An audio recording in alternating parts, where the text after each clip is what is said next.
Bonjour, good morning. Today we have a very, very special guest. He is the leader, quarterback of the Montreal Alouettes. I introduce to you Anthony Calvillo. How you doing? I'm doing great. How you doing? To the show. Thank you very much. So we know you're a football fanatic.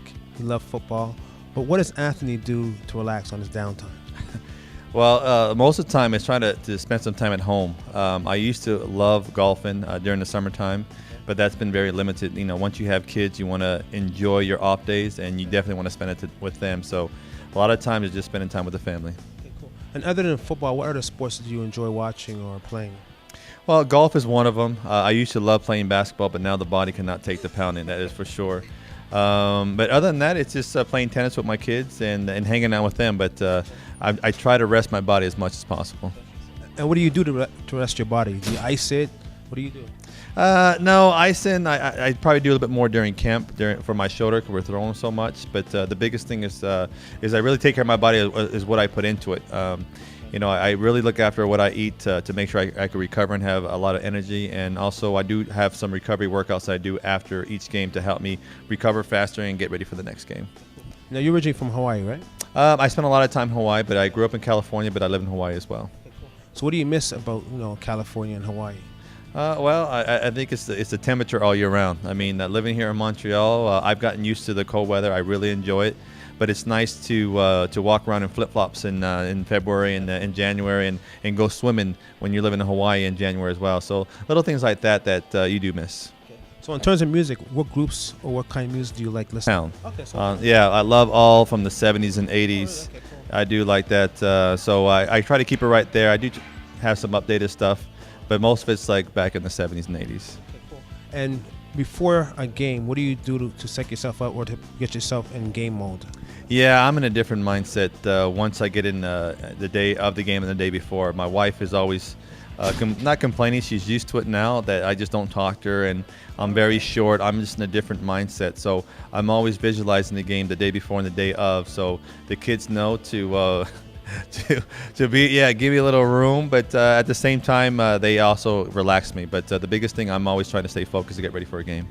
And over the years, has your approach changed in terms of getting into game mode? It's been pretty consistent. I learned a lot from a quarterback named Tracy Ham, so I prepare myself a certain way.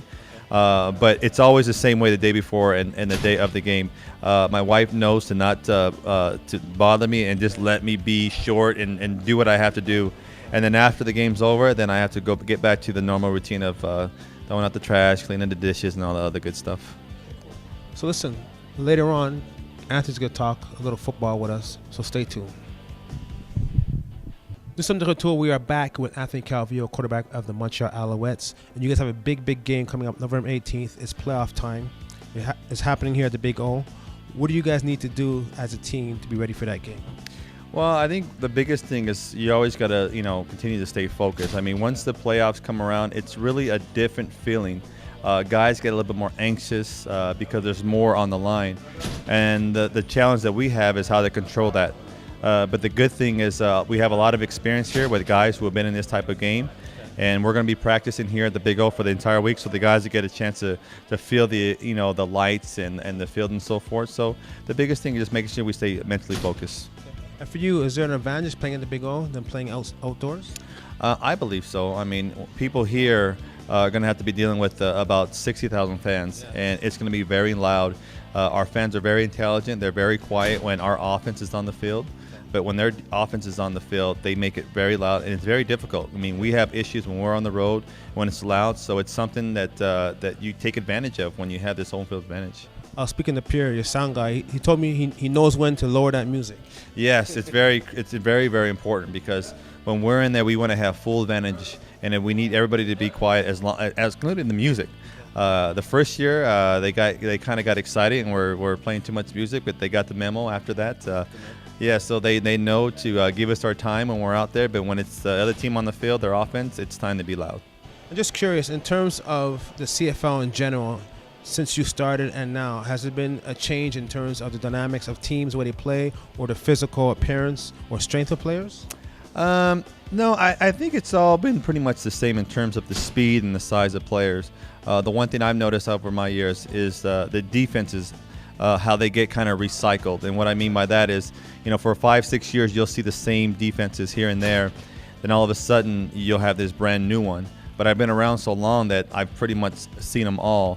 And you get a chance to reflect on and have some old memories. Okay, this is what we should do against this defense. So there's just times where some defenses are in the past and then they get recycled back in. But the good thing is I've been able to play so long and see them over the years. What's one of your greatest memories here in Montreal? Football and off the field. Oh, well, I think for me it's always going to be the parade. After we won the Grey Cup in our first year in 2002, and the guys were talking about this parade, and we didn't know what to expect. But when we saw the crowd lined up from Crescent all the way down the street there on St. Catherine, it was just mind-boggling. It was nothing that I would ever had imagined, and that's a memory I'm never, ever going to forget. Hey, Anthony, good luck in the Thank you very playoffs. much. You know what I mean? Let's bring back home that Grey Cup. And what's your website if people want to visit you? Of course, it's ac13.com, and it has all information that you need about me. Thank you very much.